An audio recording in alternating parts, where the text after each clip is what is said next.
Հալելույա, փառք Աստծո։ Այսօր Տերը գիտեմ, որ խոսելու է ձեր սրտերին։ Այսօր մի թեմայի մասին եմ խոսալու։ Գիտեք, վերնագիրը մի անգամից չեմ ասի, բայց ընթացքում կասեմ։ Մի հովի գիշերը երազում Աստված խոսում է, ասում է. Ադամուր ես։ Այդ հովիվը գիտեք ինչ անում, չի զարմանում, ուղղակի սարսափում է, վախենում է։ Մի խոսք, որ հովին վախեցնում է։ Խոսք, որ արթնացնում է ու վախեցնում է։ Ընդամենը ասում է, Ադամուր ես։ Միգուցե դու մի ուրիշ ձևով կմտածեիր, կամ կուրախանայիր, որ Աստված այդ օրը քեզ հետ զրուցեց, շփվեց, քեզ հետ երազում զրուցեց, քեզ հետ, գիտես, շփում անցկացեց, բայց այդ հովիվը ինքը երկար տարիների հովիվ, արդեն շատ բաների միջով անցած, պարզապես սարսափում է։ Գիտեք ինչու։ Նա հասկանում է, որ Աստված հենց այնպես իրեն Ադամ չեր անվանի։ Ասում է Ադամուր ես։ Այսինքն ինքը տեղում չէ։ Այսինքն ինքը իր դրված տեղում չէ, Աստված որտեղ դրել է ծառայելու։ Ինքը հովիվ է, ինքը շատ լավ հովիվ, մեծ եկեղեցի ունի, մեծ ծառայություններ ունի, Տիրոջը փառք է բերում, բայց այդ գիշեր Աստված ասում է Ադամուր ես։ Գիտես սարսափից քարանում է, զարմանում է, հետանայում իր անցած տարիներին, հետանայում իր ծառայություններին, հետանայում են պահին, որ ձեռքուն վրա դնում է, բժշկվում է, համար աղոթում է, բոլորի կարիքներն իրականանում են, բայց այդ անգամ ասում է Ադամուր ես։ Ուր է ինքը։ Գիտեք, ինչի է նման, երբ որ հեռախոսը զանգում ես, ասում աբանենտ վրեմենը նիդաստուպեն։ Ուր է նա։ Ուր է կորել, տեսադաշտից, հորիզոնից կորել է նա, ուր է կորել, թերևս ինքը տեղում է։ Այդ հովիվը գիտեք, ապաշխարում, ասում Աստված ջան, ես ապաշխարում եմ, ես չգիտեմ ինչ եմ արել, որտեղ եմ, բայց ես ապաշխարում եմ ու ուզում եմ, որ քո խոսքի մեջ ես ավելի ու ավելի հավատարիմ լինել։ Գիտեք, փառք Աստծո այդ հովի համար, որ ինքը կարողանում է զանազանել Տիրոջ ձայնը։ Ձայներ շատ կան այս աշխարհում, բայց Տիրոջ ձայնը զանազանել դա ամեն մարդու բան չի։ Ամեն։ Մի ուրիշ հովի գիտեք ինչ ասում Աստված։ Կզարմանաք, միգուցե լսել եք, միգուցե չեք լսել։ Մի ուրիշ հովի ասում է եկեղեցիս ինձ տուր։ Հովը զարմանում է, ասում Աստված ջան, եկեղեցին քոնն է։ Նույն ձևի հրաշքներ են լինում, տարբեր, ասենք, ամեն լավ ծառայություններ են լինում, ամեն ծառայություն բժշկվողներ, ապաշխարողներ, ժողովուրդներ, ասում է ոչ, եկեղեցիս ինձ տուր։ Ծնկյա գալի է հովը, աղոթում ապաշխարում, ասում է, տես, ների եթե ինչ որ բան այնպես չեմ արել։ Ինչ որ բան քո սրտով չեմ արել, ինչ որ բան այնպես չեմ, ինչպես դու ես ուզում։ Մեր Աստված շատ նրբանկատ է, շատ սիրող, բայց շատ նրբանկատ է սիրելիս։ Գիտեք, այդ հովիվն էլ ծնկյա գալի ապաշխարում է։ Դրանից հետո, գիտեք ինչ է տեղի ունենում, սկսում է հոսքը ժողովրդի։ Սկսում է հոսքը, բազմանում է, մեծանում է եկեղեցին։ Ամեն ծառայության մոտենում են մարդիկ, ասում են հովիվ ջան, ինձ ծառայություն տու։ Ես հաճախորդ չեմ, ես ուզում եմ ծառայող լինել։ Ես ուզում եմ գամ ու ծառայեմ եկեղեցում։ Ես ուզում եմ իմ ամեն օրը լցված լինի Տիրոջով։ Ես ուզում եմ իմ ամեն օրը Տիրոջը փառք բերող լինեմ։ Ու գիտես, այդպես էլ լինում է, փառք Տիրոջը։ Այս օրինակը լավ կլինի դու էլ վերցնես, ասես Աստված ջան, մինչև այսօր միգուցե այնպես չեմ ապրել, ինչպես դու ես ուզեցել։ Միգուցե այնպես չեմ ծառայել, ինչպես դու ես ուզել։ Միգուցե այնքան չեմ աղոթել, ինչքան դու ես ուզել։ Գիտես, աղոթքը ժամանակի հետ կապ չունի։ Կարևորը քո վստահությունն ու հավատքն է, որ կարողանաս վստահաբար մոտենաս Տիրոջը, աղոթես ու առնես քո աղոթքի պատասխանը։ Գիտես, եղել է օջալ, ես չգիտեմ, դասմիտ վիգս որտն է եղել, թե Լեստեր Սամրալն է եղել։ Ես չեմ հիշում այդ օջալին, բայց նա կես ժամից ավել չի կարողացել աղոթել։ Բայց կես ժամ հետո նորից աղոթել է։ Կես ժամ անց նա նորից ծնկի է եկել։ Այսինքն իր օրը անցել է աղոթքի մեջ։ Հաղորդքը ժամանակի մեջ չի։ Գիտես, բայց Տիրոջը նվիրի քո օրը։ Տիրոջը նվիրի քո ժամանակը։ Մենք շատ ժամանակ բեմից խոսում ենք 10-րդի մասին։ Բոլոր շատերը հասկանում են դա ֆինանսն է։ Գիտես, դա ժամանակն է։ Քո ժամանակի 10-րդը դու տալիս ես Տիրոջը։ Քո ժամանակի 10-րդը Տիրոջը նվիրում ես։ Դա քո եւ Տիրոջ մեջ հարաբերությունն է, սիրելիս, շտկիր այդ հարցը։ Խնդրում ուշադիր եղիր։ Ուշադիր եղիր, որ վաղը մյուս օրը Աստված քեզ չասի Ադամ ուր ես։ Ամեն։ Հալելույա։ Փառք տուր Աստծուն, սիրելիս, ով այստեղ Տիրոջից տեսիլք ունի։ Ծրագիր ունի, նպատակ ունի, կոչում ունի։ Ինչպես ես վերաբերվում քո կոչմանը։ Ինչպես ես վերաբերվում քո կոչմանը։ Այն ծրագրին, որ Տերը դրել է քո սրտին, ինչպես ես վերաբերվում։ Այն ճանապարհին, որ հիմա ապրում ես, գիտես, ապրել էլ կա ապրել, ապրել Տիրոջ համար, ապրել քեզ համար։ Վազել Տիրոջ համար, վազել ընտանիքի համար եւ գիտես ամբողջ օրը շաբաթներով աշխատել ու եկեղեցին էլ չիմանալ երբ են գնալու։ Ես գիտեմ հավատացյալներ իհարկե ինձանից նեղանում են, երբ որ ասում եմ գոնե Կիրակի օրը ամեն բան թող եկեղեցի գնա։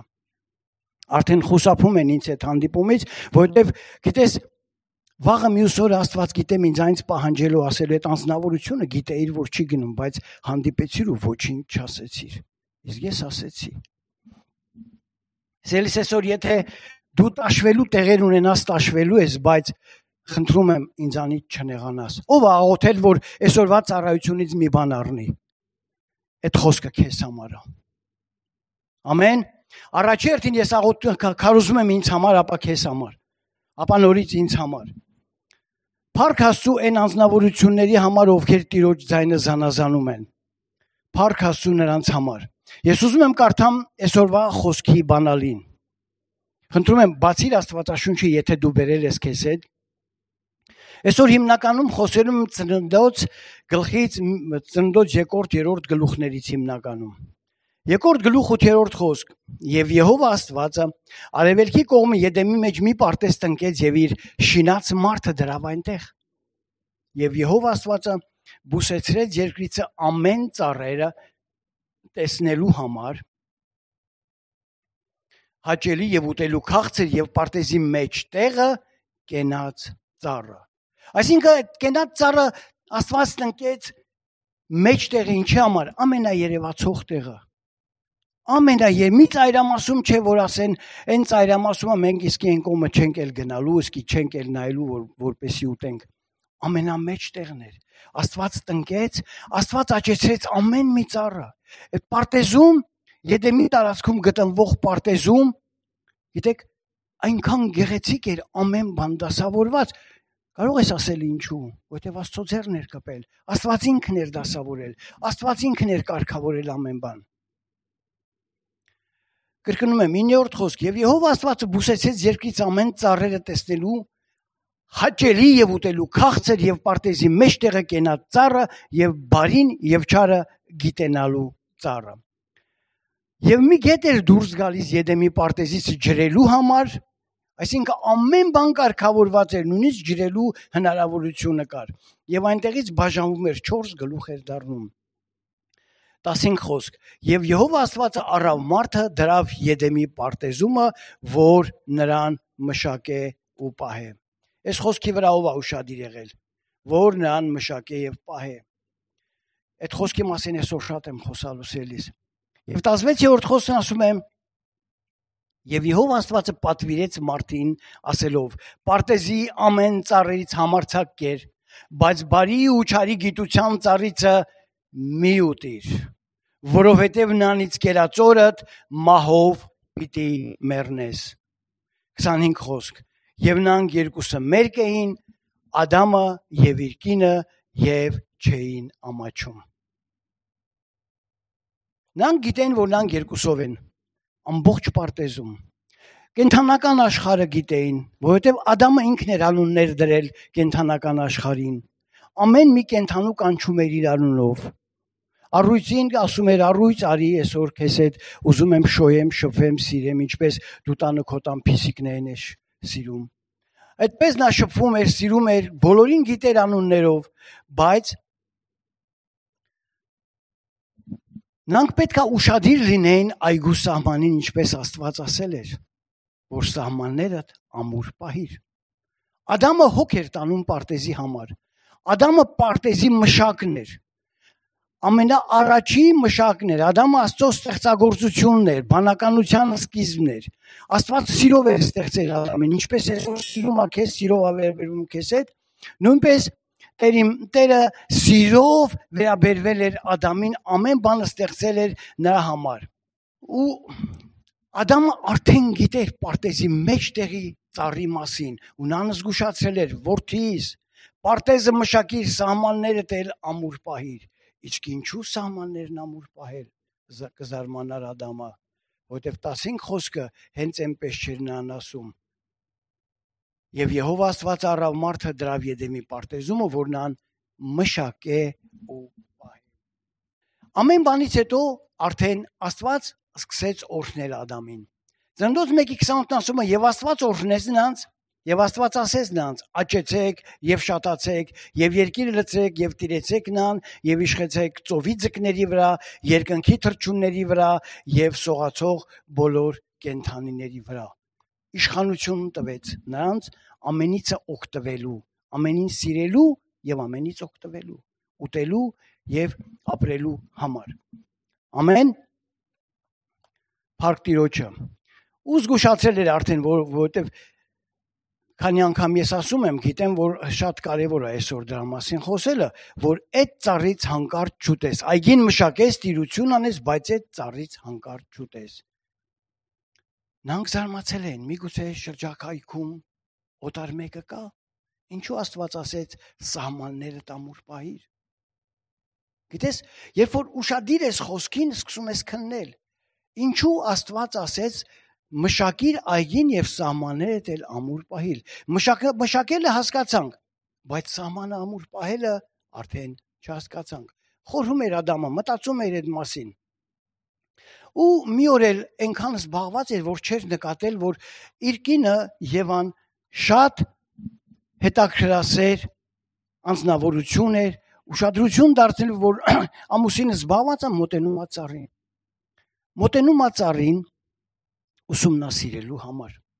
Գիտես, երբ որ Աստված քեզ ասում է դա մեղք է, դու նրա կողմը նույնիսկ մի էլ նայի։ Աստվածաշունչն ասում է արյուն թափելու չափ հեռու փախեք մեղքից։ Ամեն, բայց Եվան գնաց ուսումնասիրելու այդ ծառը։ Գնաց ուսումնասիրելու, նայում էր ու հրճվում էր, որովհետև ծառից արդեն անուշահոտ բույր էր, արդեն այդ զգում էր այդ բույրը, այդ անուշահոտությունը, պտղի քաղցրությունը զգում էր արդեն, այդ կարմրությունը, հասունացությունը արդեն իսկ մտքի մեջ արդեն ուտում էր։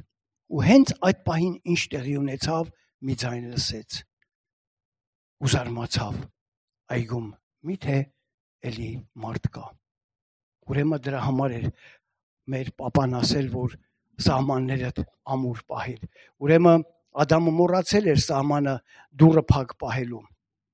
Ծառը գայթակղիչ էր։ Ու գիտեք ինչ տեղի ունեցավ, նա նայեց շուրջը ու տեսավ կողքը մի օձ,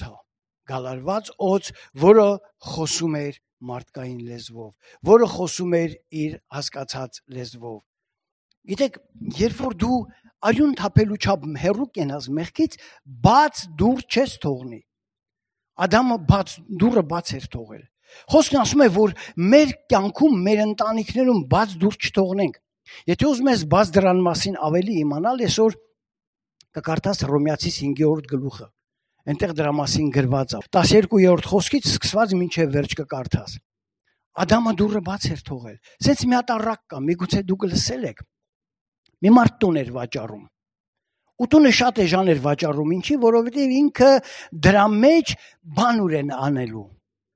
Երբ որ առնողները գալիս են, ասում են, ես ցածր գնով կվաճառեմ, բայց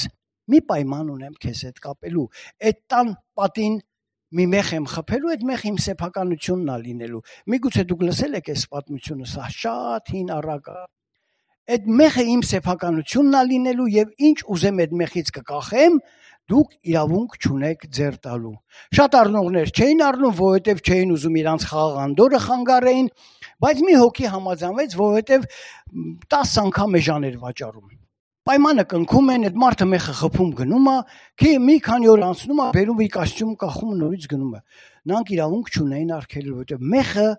այդ անձնավորության սեփականությունն էր։ Մի քանի օր հետո նորից գալիս է կոստյումը վերցնում մի պայուսակ կախում։ Մի երկու օր որ անցնում է, սկսում են տանից անդուր հոտ են զգում։ Շուրջն են նայում, ախր մեր տանից հոտ չէր գալի, մենք շատ հաճելի ապրում ենք այստեղ, նայում են այդ պայուսակից է հոտ գալի։ Մեջը նայում են, տեսնում են միս կա, որ արդեն սկսել է հոտել։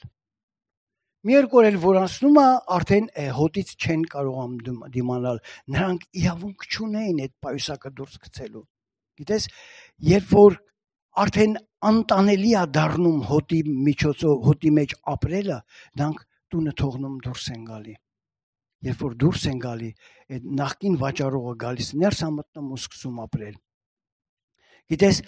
բաց դուռ մի թողեր քո ընտանիքում, քո տանը, քո կյանքում, քո անձի մեջ, որովհետև ամեն մի փոքր մեղքը բաց դուռ է քո կյանքում, որ սատանան ներս մտնի ու իր գործունեությունը ծավալի քո կյանքում։ Մի փոքր մեղք, մի փոքր սխալ, մի փոքր թերություն դու թույլ ես տալիս սատանային մտնելու քո կյանքը ու խառնելու այն։ Ամեն։ Եկեք խնդրում եմ ուշադիր լինենք դրան։ Այստեղ Եվայի ամենասխալ պահվածքը գիտեք ինչն էր, որ երկխոսություն սկսեց օձի հետ։ Ինչ ասեց նա։ Օձը մոտեցավ ու միանգամից սկսեց, որպեսի ժամանակը նույնպես տնորինի։ Իրավ Աստված ասեց, որ պարտեզի ոչ մի տարից չուտեք։ Գիտեք, նա այնպիսի տեղից խոսեց, որ Եվան չասեց, բա դու ով ես։ Ու նա իրավ պետք է ասեր, դու ով ես, դու որտեղից հայտնվեցիր։ Դուրս արի այստեղից։ Կամ ամենակիչը Ադամը պիտի մոտենար ու դուրս վռնդեր նրան։ Բայց Եվան խելոք պատասխանում է այսպես։ Եվ կինն ասեց օձին. Պարտեզի ծառերի պտղից ուտում ենք, բայց այն ծառերի պտղիցը, որ պարտեզի մեջտեղն է, Աստված ասեց. մի ուտեք նրանից, եւ նրան մի դիպչեք, որ չմեռնեք։ Եվ օձը կնոջն ասեց. բնավ չեք մեռնի։ Այլ Աստված գիտե թե այն օրը, որ նրանից ուտեք, ձեր աչքերը կբացվեն եւ Աստծո պես կլինեք, բարին ու չարը գիտացող։ Սիրելիս, եթե դու լինեիր եւ այդտեղ ինչ կմտածեիր։ Գիտես, ես այդտեղ հասկանում եմ, որ առաջի հերթին երկխոսությունը սկսել պետք չէր։ Եվ այս սխալն էր, որ սկսեց երկխոսություն, որ սկսեց շփում օձի հետ։ Սկսեց շփում ավելի ճիշտ ասած մեղքի հետ։ Սկսեց մեղքի հետ շփվել։ Ու մեղքի հետ երբ որ շփվում ես, մեղքը քեզ ավելի խորատանում։ Ոստեղից Եվան ավելի ու ավելի ազգում այդ պտղի քաղցրությունը, հոտը, անուշությունը, որովհետև սատանան ուշադրությունը գրավել էր արդեն ուշադրությունը գրավել էր այդ պտղի վրա։ 6-րդ խոսքն ասում է, եւ կինը տեսավ, որ ծառը լավ էր ուտելու համար, եւ թե հաճելի էր իր աչքերին, եւ փափագելի է ծառը նայելու համար, առավ նրա պտղիցը եւ կերավ, ուշադիր, եւ իր հետ իր մարդին էլ տվավ ու նա էլ կերավ։ Գիտես, ես տարբեր թարգմանություններ եմ կարդացել, նույնիսկ հայերեն մի քանի տեսակ Աստվածաշունչ, միտեղ գրված է, եւ իր կողքին կանգնած իր մարդին տվավ։ Իմ մոտ այդ ձև չգրած, իմ մոտ գրած է եւ իր հետ իր մարդին էլ տվավ։ Իրականությունը որտեղ է դա Աստված գիտի, բայց նրանք կերան։ Եվան կերավ, տվեց մարդին, մարդը չհրաժարվեց, չասեց ինչու, չասեց պապան ասելա չուտեք, չասեց դա մեղք է, որովհետև մեզ հանձնարարված է որ չուտեք, խելոք կերավ։ Ու գիտեք ինչ տեղի ունեցավ։ Տեղի ունեցավ մի բան, որ նրանք չէին սպասում։ Հանկարծ սկսեցին մեկ-մեկը ուշադիր նայել։ Նրանք տեսան, որ երկուսն էլ մերկ են։ Ասում է շորը չես հագել, ասում է դու էլ չես հագել։ Գիտես ինչ, միանգամից մեղքը կերան ու մեղքը բացեց նրանց աչքերը։ Մեղքը բացում է քո աչքերը։ Ու այստեղ Եվան հիշեց, բնավ չեք մեռնի, այլ Աստված գիտե թե այն օրը, որ նանից ուտեք, ձեր աչքերը կբացվեն։ Իրավ նրանց աչքերը բացվել էին։ Իսկ Ադամի ականջներում հնչում էր. Պարտեզի ամեն ծառիցը համարձակ կեր, բայց բարի եւ չարի գիտության ծառիցը մի ուտիր, որովհետեւ նրանից կերած օրդ մահով պիտի մեռնես։ Սիրելիս, մեղքը քեզ հեռու կտանի Աստծուց։ Մեղքը պատնեշ կլինի քո եւ Աստծու միջև։ Մեղքը կանի այնպես, որ դու այլևս Աստծո ձայնը չես լսի։ Ոչ միայն չես զանազանի, հապա նույնիսկ չես էլ լսի։ Չես հասկանա, որ դա Աստված է, որտեվ արդեն իսկ դուր կբացվի քո կյանքի համար, որ սատանան կսկսի քո կյանքի մեջ իր ուզածը անել, իր գործունեությունը ծավալել, իր մութ գործունեությունը ծավալել։ Ամեն։ Եվ հանկարծ ամեն բան գունազրկվեց, խավարեց, ասես արեգակն այլևս լույս չէր տվել։ Տեսեք մեղքը ինչ անում։ Այգու շքեղությունը կորավ, ամեն ինչի հետաքրքրությունը կորավ, ամեն բան անիմաստ դարձավ։ Ու նրանք հասկացան մի բան, որ երկնքի ու երկրի միջև ինչ որ բան այն չէ։ Ինչա տեղի ունեցել։ Տեղի էր ունեցել երկնային օրենսդրության խախտում։ Խախտվել էր ամեն բան։ Գիտես, երկրի վրա ստեղծված էր, իջացված էր երկինքը, երկնային կյանքը, այնտեղ էր հավիտենական կյանքը, բայց մեղքից հետո երկինքը վերացավ, որտեվ Ադամն ու Եվան մինչ այդ նրանք չէին տեսնում մեկ-մեկու մերկությունը, որտեվ նրանց հագին երկնային հագուստ էր, բայց անմիջապես մեղքից հետո նրանց աչքերը բացվեց ու իրանք տեսան, որ մերկ են։ Ինչ է նշանակում, որ մերկ են։ Այսինքն նրանք արդեն Աստծուց հեռու են։ Նրանք արդեն մերկացած են։ Մեղքը տիրել էր նրանց վրա։ Հեռացավ երկիրը, երկինքը երկրից։ Հեռացավ նաև Ադամի վրա եղած երկնային փառքը։ Շուտով պապայի գալու ժամանակն էր։ Թզենու տերևներից շորեր սարքեցին, հագան ու թաքնվեցին Աստծո երեսից։ Ծննդոց 3:8-9 ասում է. Եվ Եհովա Աստծո ձայնը լսեցին, որ օրվա հով ժամանակին պարտեզում ման էր գալիս, եւ Ադամը եւ իր կինը թակ կացին Եհովա Աստծո երեսիցը պարտեզի ծառերի մեջ։ Եվ Եհովա Աստվածը կանչեց Ադամին. Ուր ես։ Միգուցե դու մտածել ես, ինչու չասեց ուր եք։ Նրանք երկուսով էին այգում։ Ուր եք, ասեց ուր ես։ Որտեվ պատասխանատվությունը Ադամի վրա էր։ Ամբողջ պատասխանատվությունը Ադամին էր հանձնարարված, Ադամին էր ասված։ Ու գիտես, Ադամն էլ իհարկե Եվային էր ասել, բայց Ադամը պատասխանատվություն չկրեց։ Ադամը չարեց այն, ինչ որ Աստված խնդրել էր իրենից։ Ադամը արդեն պաշտոնանկ էր եղել։ Աստված գիտես որտեղ էր փնտրում Ադամին։ Միգուցե դու մտածես Ադամին նա չէր տեսնում, որ ասում էր Ադամ ուր ես, տեսնում էր, բայց Ադամը իր դրված տեղում չէր, իր պոստին չէր, ինչ ռուսական խոսքով ասեց, իր պոստում չէր, իրան նշանակված տեղում չէր, արդեն տեղից դուրս էր թռել։ Ո՞վ էր Ադամը։ Ադամ անունը հրեաների լեզվով թարգմանվում է հողից պատրաստված մարդ։ Ադամով դրվեցավ մարդկության ու բանականության սկիզբը, նա նրա սիրո ծնունդն էր, դրա մասին արդեն ասել եմ։ Ամեն ինչ նրա օգտագործման ու վայելքի համար էր ստեղծված, նրան էր վստահված Եդեմական այգին։ Սա Ադամի համար բարձրաստիճան։ Այդ սկսած նա արդեն իր պաշտոնի մեջ էր, նա պաշտոնաթող էր եղած։ Մի խոսքով Ադամը հովություն պիտի աներ Եդեմական պարտեզում։ Մարդը կարող է, գիտես, իր անհնազանդության պատճառով կորցնել իր կոչումը, կորցնել այն տեսիլքը, որ Աստծուց ունի, կորցնել այն նշանակությունը, որ Աստծուց ունի։ Կարող ես կորցնել, կարող ես եւ բարձրանալ ու բարձրացնել, սիրելիս։ Եթե դու մեկն ես, որ կարող ես բարձրանալ ու բարձրացնել կողքինիդ, դա հնարավոր է, որովհետեւ Տեր այդպես է ուզում, կորցնելը շատ հեշտ է։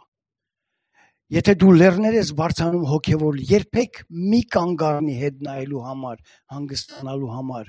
մեզ տրված չէ դա, մեզ տրված է բարձրանալ, բարձրացնել, բարձրանալ ու բարձրացնել, ամեն փառք Տիրոջը,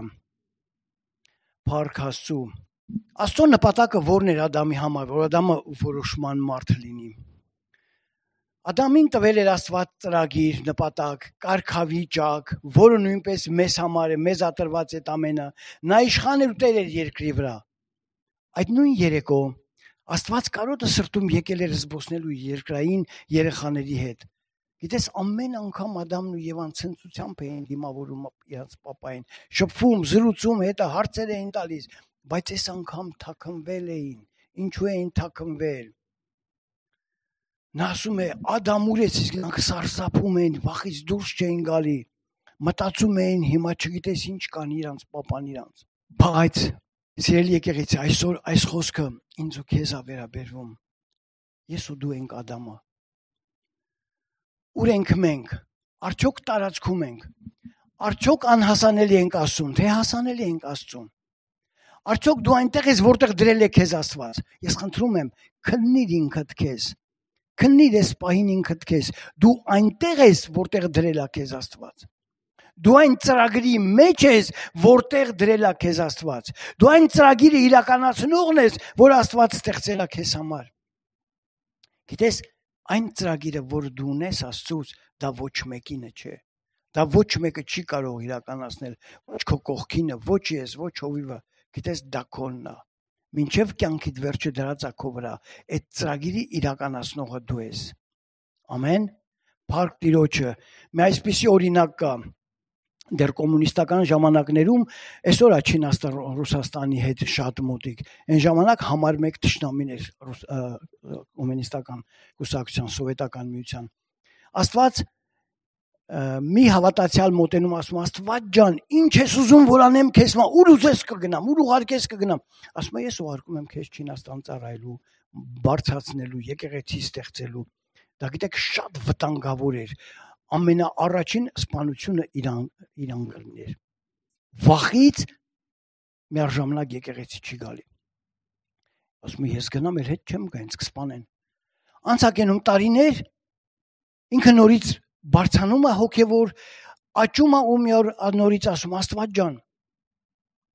ուզում եմ քեզ ծառայել, ուզում եմ անել այն ինչ որ կուզես, ուր ուղարկես կգնամ։ Ասում Չինաստան։ Գիտեք, ծրագիրը նույնն է, իրականացնողը դու ես, աս Աստված ջան, ինձ պատրաստի, ինձ բարձրացրու, ես ուզում եմ քեզ ծառայել, ոչ միայն քոնը լինել, ոչ միայն ամեն օր քեզանից ֆինանսներ ու օրհնություններ խնդրել, ապա քեզ համար անել, քեզ համար վազել, քեզ ծառայել, քո ուզածը կատարել։ Ամեն։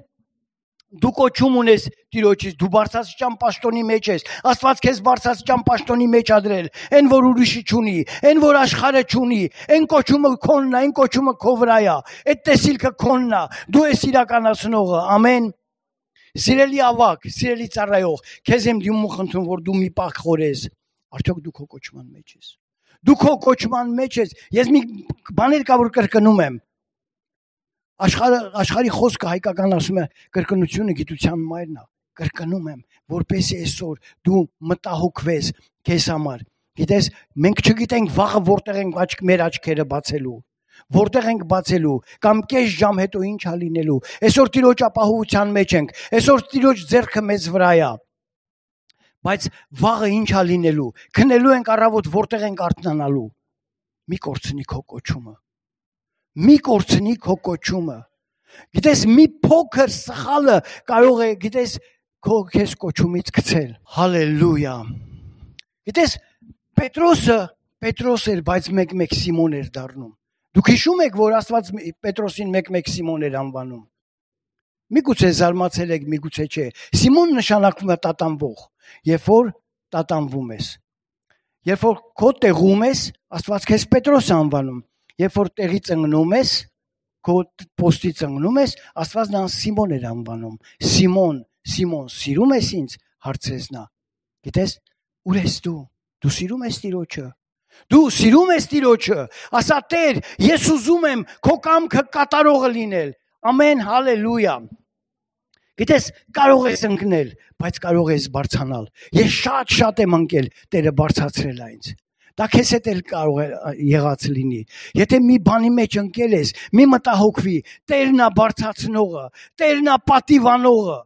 Գիտես, ոսկին իր արժեքը չի կորցնում, եթե մատիդ մատանին հանկարծ ընկնի մի այնպիսի կեղտի մեջ, դու չես թողա ու գնա, կվերցնես, կմաքրես նույնից մատիդ կդնես, որովհետև նա քեզ համար արժեք ունի։ Սիրելիս, դու արժեք ունես Տիրոջ առաջ։ Դու մեծ արժեք ունես, երբեք չմտածես, որ դու Տիրոջ առաջին Տերը քեզ մոռացել է։ Ամեն։ Մի հիմա խոսք եմ ուզում կարդալ, երկու նախադասություն։ Խնդրում եմ ուշադիր լսի ու լավ կնույնիսկ նշումներ անես։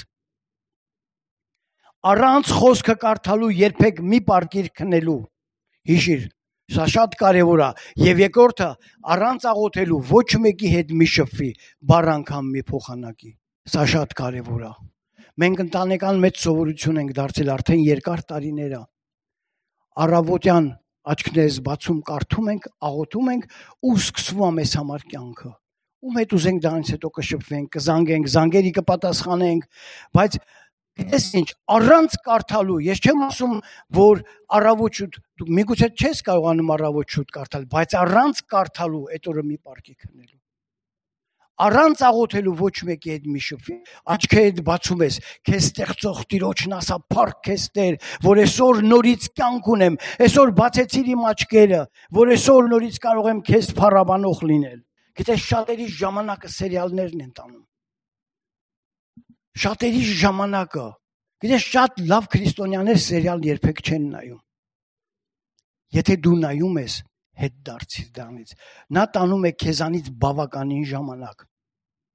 Բավականին ժամանակ։ Սերիալը նայում ենք, կինոները նայում ենք, նորությունները նայում ենք, հեռախոսի մեջ թողում ենք էջերը, մեկ էլ քնելու ժամանակն է գալի, արդեն քունները ստանելով երկու բառ ենք ասում պարկում քնելու։ Այդ աղոթք չդարձավ։ Դա քրիստոնեություն չի, այ աղանդը դա է։ Մի փոքր պատմություն պատմեմ, թեև ժամանակը կար, բայց ուզում եմ, որ սերիալի մասին իմանաք մի փոքր պատմություն։ Դեռևս կոմունիստների ժամանակում, հիշում եք Հայաստանում կինո էին ցույց տալի Կասանդրան, ով է հիշում, ով է նայել։ Այդ Կասանդրան նայելու ժամանակ շատերը հեռուստացույց չունեին։ Հավաքվում էին մեկ-մեկուտուն, այնքան հավաքվում էին, կինոն նայում էին, շփվում էին, զրուցում էին, սրճում էին, մեկ էլ ժամանակը անցնում էր, գնում էին տուն։ Ու ես իմ բարեկամի տանն էի, հավաքվել են բոլորը կինոն նայելու, գիտեք, կինոյի վերջում դուրս են գալի, ինչ են տեսնում։ Իրենց տան բակում մի մեծ դարավոր ընկյուզենի կար, այնքան էլ մեծ ընկյուզներ էր բռնում, այնքան էլ շատ էր բռնում։ Ու գիտեք, նայում են տեսնում տա ծառը դատար կա։ Կինոն նայելու ժամանակ եկել են ծառը թափ են տվել, հավաքել մինչև վերջին հատիկը ուտարել։ Չկա ընկյուզը։ Նրանք չեն էլ հասկացել, այնքան տարված են եղել կինոյով։ Սիրելիս, թող սերիալը ժամանակը չտանի։ Քո ժամանակը ավելի լավ է դու Տիրոջը տաս։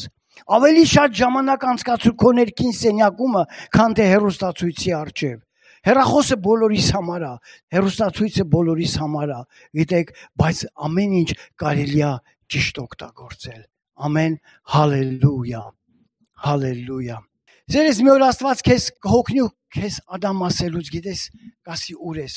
աշխարհի գործերը խլացրել են քո ձայնը։ Ավելի լավ չի, որ մենք ապաշխարենք, Աստված որ ասենք, Աստված ջան, մենք այստեղ ենք։ Մեր ժամանակը օրհնի, մենք կարողանանք ոչ դամ լինել, հապա ամեն մեկից մեր անունով կոչել։ Աստված լավ գիտի քո անունը։ Լավ գիտի, ամեն մեկիդ ձեր անունով է կոչում։ Ամեն մեկիդ։ Նա նույնիսկ գիտի ձեր գլխի մազերի համրանքը, քանի մաս կա։ Դա խոսում է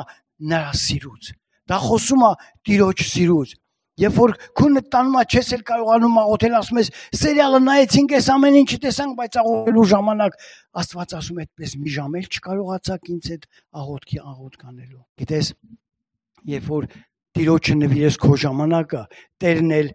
քեզ նվիրի իր ժամանակը։ Եկեք սիրելիներս, երբ որ Աստված ասի Ադամուր ես ասես, Տեր, ես քո կորած գառդ ետ եմ վերադառնում դեպի քեզ։ Ետ եմ վերադառնում դեպի քեզ, օգնիր կարողանամ ուշադիր լինել քո խոսքի հանդեպ, կարողանամ խոսքը տարածող լինել։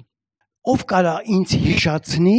Տիրոջ վերջին հանձնարարությունը, որ հանձնարարեց ու համբարձվեց, ով կհիշի։ Գնացեք ամբողջ աշխարհը ավետարանեցեք։ Ամեն փառք Տիրոջ եղբոր համար։ Գիտեք, անում ենք մենք։ Դա Տիրոջ ամենավերջին հանձնարարությունն է։ Անում ենք մենք։ Կատարում ենք Տիրոջ կամքը։ Կատարում ենք Տիրոջ հանձնարարությունը։ Աստված օրհնեց իր օրհնությունով, ես ուզում եմ եկեղեցին այդպես օրհնեմ։ Եվ Աստված օրհնեց նրանց ու ասեց, Աստված ասեց նրանց. աճեցեք ու շատացեք։ Ես ձեզ բոլորիդ եմ ասում։ Աճեցեք ու շատացեք։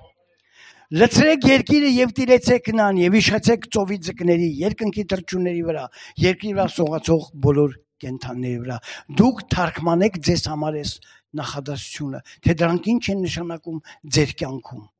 Սա շատ կարևոր օրհնություն է։ Հենց այնպես Աստված նրանց չեր օրհնի։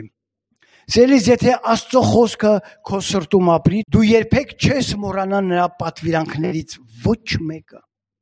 Եթե Աստծո խոսքը քո սրտում ապրի, դու նա ոչ մի խոսքը երբեք չես մոռանա։ Հալելույա։ Եվ մի խոսք եւս ու ավարտին եմ հասնում։ Առաջի Կորինթացիս 15:22 Քանզի ինչպես Ադամով ամենը մեռնում են, այնպես էլ Քրիստոսով ամենը կենտանանում են։ Քրիստոսը քեզ կյանք հատվել։ Ադամը մեղք գործեց, Հիսուսը վերցրեց այդ իշխանությունը օծի ձեռքից, սատանայի ձեռքից, վերցրեց ու քոննա։ Ամեն, Տերը օրհնի քեզ։